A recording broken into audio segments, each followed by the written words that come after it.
नमस्कार स्टूडेंट, स्वागत है आपका अपने यूट्यूब चैनल आर्ट ज्ञान कला में। और ये जो मेरा वीडियो है आज के लिए आई होप आप लोगों के लिए बहुत ही महत्वपूर्ण रहेगा। देखिए, आज जो मैं यहाँ पर आप लोगों के लिए वीडियो लेकर आई हूँ तो ये सिर्फ मेरा एक मोटिवेशनल है आप लोगों के लिए, और एक बहुत बड़ी चीज़ मैं बोलूँगी इसमें, क्योंकि बहुत भागा-दौड़ी चल रही है आप लोगों की। देखिए, गेट टू गेट वैकेंसी आ रही है, एनवीएस की आ चुकी हैं। एनवीएस की जो क्वालिफ़िकेशन के बारे में मैंने आर्ट नॉलेज क्लब ऐप पर बताया हुआ है, आप वहाँ से वीडियो देख सकते हैं। एंड दूसरी चीज़ क्या है, देखिए, जैसे अभी वैकेंसी आई हुई है, इसमें कम आई हुई है। एक तो कम वैकेंसी को लेकर बड़ा ही संशय बना हुआ है।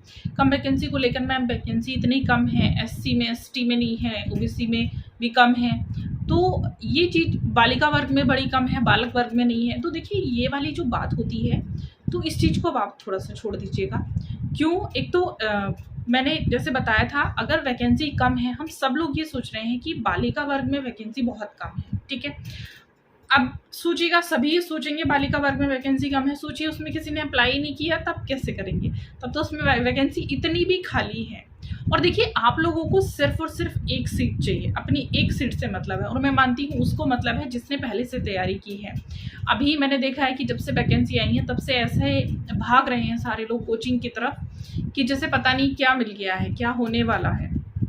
तो उनके लिए मेरी सिर्फ एक ही बात है जो मैं कहना चाहूँगी, और वो ये है, देखिए, कोचिंग अगर आप नहीं भी करते हैं या कहीं से भी करिएगा, इस समय सबसे मेन जो मुद्दा आ रहा है कि जो लोग कोचिंग के लिए भाग रहे हैं इधर उधर कि कौन सी कोचिंग बेस्ट है।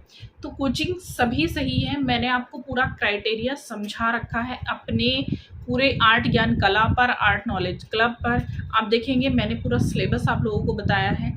तो आप कहीं से भी पढ़िए, बस आपको एक चीज़ ध्यान में रखनी है कि ये जो सिलेबस मैंने आप लोगों को बताया है, ये सिलेबस आप लोगों का पूरा कंप्लीट होना चाहिए जहाँ से भी आप पढ़ें। और इस सिलेबस के बाहर कुछ भी नहीं जाता है टीजीटी में, पीजीटी में। सिलेबस मैंने पूरा बहुत अच्छे तरीके से आप लोगों को बताया हुआ है, शायद इतना कि किसी ने भी नहीं बताया होगा, डिटेल में मैंने बताया हुआ है। और उसके अकॉर्डिंग मैं क्वेश्चन आंसर की तैयारी करा भी रही हूँ। यूथ कंपटीशन में करा रही हूँ, जल्दी ही हम इसको पूरा करके फिर दूसरे और भी क्वेश्चन बैंक को लेकर आएंगे। और 100 क्वेश्चन का टारगेट मैंने अब बना के रखा हुआ है कि 100 में यूथ कंपटीशन में 1 टाइम में लेकर आऊँगी। तो 1 टाइम में मैं लेकर आई भी हूँ 100 क्वेश्चन। तो देखिए, एक चीज़ और मैं बता देती हूँ, तैयारी का तो आपको पता चल ही गया है। एंड एक और मेरे पास कुछ मैसेजेस आते हैं, मैम मेरिट क्या जाएगी, एग्ज़ाम कब तक होगा? तो एग्ज़ाम, हाँ, ये बात बहुत ज़रूरी है, एग्ज़ाम कब तक होगा, बट मेरिट कहाँ तक जाएगी नो मैटर, इसको आपको ध्यान में ही नहीं रखना है। अगर मेरिट देखकर आप पढ़ रहे हैं तो मेरिट का कुछ भरोसा नहीं है, क्योंकि आप और हम भगवान तो नहीं हैं। रही बात कि एक आइडिया लोग दे देते हैं, तो वो आइडिया मैं आपको बता देती हूँ अभी से ही।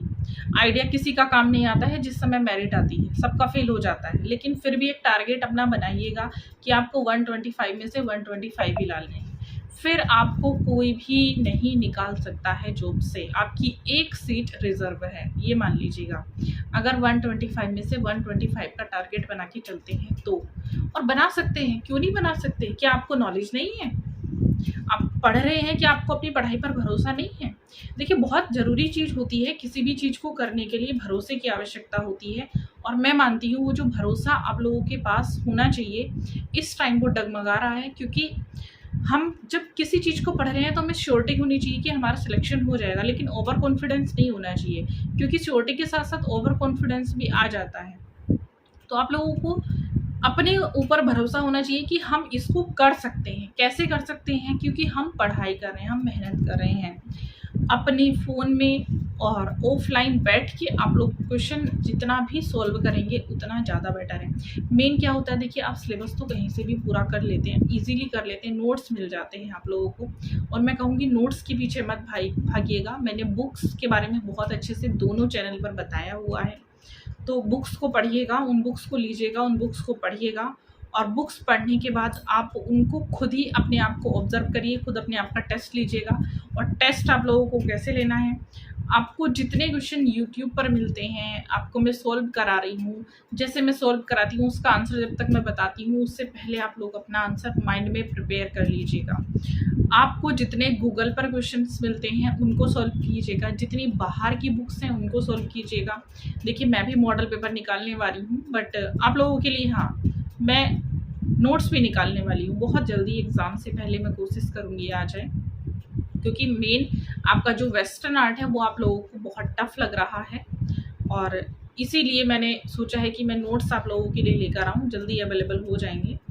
और देखिए जो पढ़ाई का तरीका होना चाहिए आप लोगों का, वो ऐसा नहीं है कि हम बहुत देर रात तक जाग रहे हैं और सुबह भी बहुत ज़्यादा जल्दी उठ रहे हैं। नींद इतनी भी कम नहीं करनी है कि आप लोग एग्ज़ाम के समय बीमार पड़ जाएं या एग्ज़ाम से पहले बीमार पड़ जाएं। एक बैलेंस बनाना है पढ़ाई के बीच और अपने साथ, उस बैलेंस को बना के रखना है कि प्रॉपर नींद का एक क्राइटेरिया आप लोग बनाएंगे, अपना एक टाइम टेबल बनाएंगे। जैसे कि मैंने पहले भी बताया था कि एक फिक्स कर लीजिए कि हम लोगों को इतनी नींद लेनी ही लेनी है।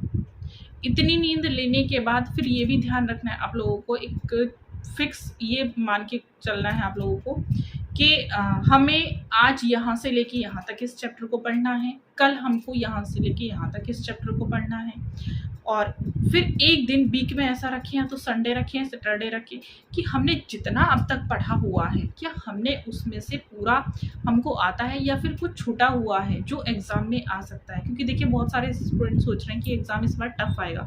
टफ क्या आएगा, जब सब कुछ आपको आता है तो इससे ज़्यादा टफ क्या आ सकता है, नहीं आएगा ना। टफ तो तब होता है जब आप लोगों को कुछ आता नहीं है एग्ज़ाम में, जब आप लोगों को कुछ ना आए।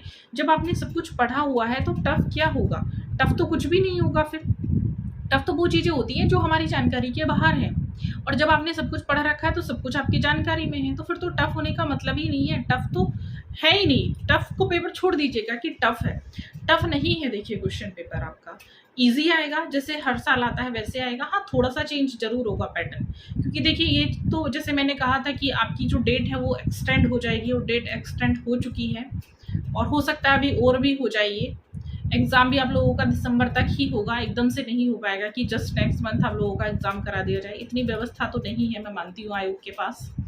और आप लोगों को बस तैयारी जो करने का तरीका है वो यही रखना है कि जब भी आप रेगुलर जो भी चीज़ें पढ़ रहे हैं तो उसको पूरे तरीके से कम्प्लीटली पढ़िएगा, ताकि उसमें से कुछ भी ना छूट पाए।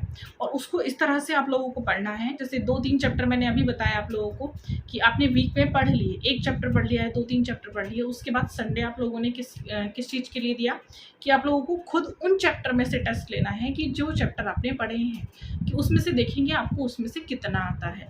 और ये काम इसके लिए मैं मानती हूँ, अगर आप लोगों के पास कोई नहीं है सुनने वाला तो खुद शीशे के सामने खड़े हो जाइएगा और खुद से सवाल करिएगा कि आपने आज कितना पढ़ा।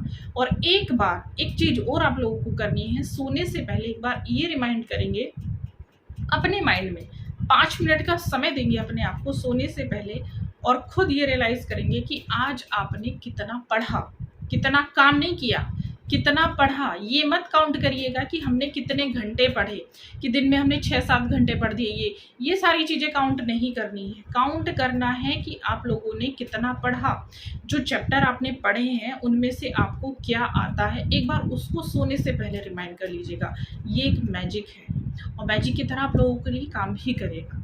क्योंकि जब आप पूरे दिन की जो चीज़ें होती हैं उनको एक बार सोने से पहले रिमाइंड कर लेते हैं, तो मैं मानती हूँ पूरी लाइफ आप लोगों के पास याद रहती हैं, पूरी लाइफ आप लोगों के लिए तैयार रहती हैं। और ये बहुत अच्छी चीज़ होती है कि एक बार सोने से पहले जब आप लोगों ने रिवाइज़ कर लिया उसको अपने आप खुद ही माइंड में, क्योंकि जब उस समय आपके पास कोई भी किताब नहीं होती, जब आप सो रहे होते हैं, और बिना किताब के जब आप एक बार रिवाइज़ कर रहे हैं चीज़ों को, और सबसे पहले जो क्वेश्चंस आते हैं वो कब, कहाँ, क्यों, कैसे, इन चीज़ों को याद में रखना है। खोज हुई, कब हुई, कहाँ हुई, कैसे हुई, किसने की, क्वेश्चन बनते हैं तो ये सारी चीज़ें निकल कर आ जाती हैं। क्या मिला, कुछ चीज़ों में जैसे अवशेष है कि क्या मिला, तो इन चीज़ों को आपको थोड़ा सा ध्यान में रखना है और माइंड से रिमाइंड करना है आप लोगों को सोते समय। अगर आपने इतना काम कर लिया तो समझ लीजिएगा जितना आपने उस दिन पढ़ा हुआ है वो चैप्टर आपका पूरे तरीके से तैयार हो चुका है। नेक्स्ट डे फिर वही करेंगे, उसके बाद वीक में एक दिन डिसाइड कर लेंगे, एक पेपर लगा लीजिए रूम में, मैंने जैसे पहले बताया था कि पेपर लगा लें एक रूम में और उसको पेस्टिंग कर लीजिएगा कि आपने कितना पढ़ा है। और सैटरडे संडे आप खुद अपना टेस्ट लेंगे। टेस्ट भी आपको ऐसे ही लेना जैसे आप रेगुलर टेस्ट ले रहे हैं अपना सोने से पहले, तो वैसे ही आप लोगों को टेस्ट लेना है।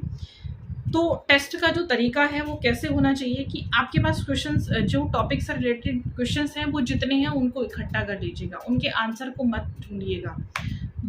आपको यूट्यूब पर मिल जाएंगे, आपको गूगल पर मिल जाएंगे, बहुत सारे क्वेश्चंस की बुक बनी हुई है उनमें मिल जाएंगे आपको। चैप्टर वाइज ही आपके पास जो भी बुक्स अवेलेबल हैं उनमें से देखिएगा आपको कितने क्वेश्चंस आते हैं, क्योंकि उनके आंसर को सबको ब्लैक कर दीजिएगा। आंसर को जब आप ब्लैक कर देंगे तो बहुत ही अच्छे तरीके से आप कर पाएंगे। इतना आप करेंगे तो मैं मानती हूँ बहुत ही अच्छा रिजल्ट आप लोगों का जाएगा और आपका सिलेक्शन होने से कोई नहीं रोक सकता। फिर जितनी चीज़ें उसमें से बचती हैं उनको आप लिखेंगे कि हमने इतना तैयार नहीं किया है या हमें ये चीज़ याद नहीं हो रही है, क्यों नहीं याद हो रही है। अगर आपको कोई चीज़ नहीं समझ में आ रही है तो आप मुझे कमेंट करिएगा कि मैम हमको ये टॉपिक समझ में नहीं आ रहा है, हमें समझा दीजिएगा। उसके लिए आप लोगों को पूरी फैसिलिटी यहाँ पर दी जाएगी। तो इतना काम आप लोगों को करना है। आप खुद मैजिक देखिएगा कि आपने जितना पढ़ा है उसको रिमाइंड अगर आपने एक बार खुद से कर लिया तो बहुत ही अच्छा रिजल्ट जाएगा। और मैं मानती हूँ अपने टीचर आप खुद होते हैं, किसी दूसरे के पास जाने से अच्छा है आप अपने स्वयं के टीचर बन जाएं। और जब आप स्वयं के अपने टीचर खुद के बन जाएंगे तो उससे ज़्यादा बेटर आप लोगों को कोई नहीं पढ़ा पाएगा। देखिए मेरा मानना है कि जो भी हम सीखते हैं, अगर हम खुद से सीखते हैं या खुद को हम पढ़ाने की कोशिश करते हैं तो हम बहुत अच्छा कर पाते हैं। जहाँ हम दूसरों से सीखते हैं तो वो हमें ऐसा लगता है कि वो हमें ज़बरदस्ती एक थोपा जा रहा है। हाँ, कुछ लोग ऐसे होते हैं कि जिनको दूसरों का पढ़ाया हुआ ही बहुत समझ में आता है, लेकिन मैं मानती हूँ दूसरा मोटिवेट कर सकता है हम लोगों को, लेकिन जो पढ़ाने का पढ़ने का काम है वो इस एज में आके हम खुद से ही कर सकते हैं। अपने टीचर खुद बन जाइएगा, क्योंकि आपसे बड़ा टीचर इस दुनिया में नहीं मिलेगा।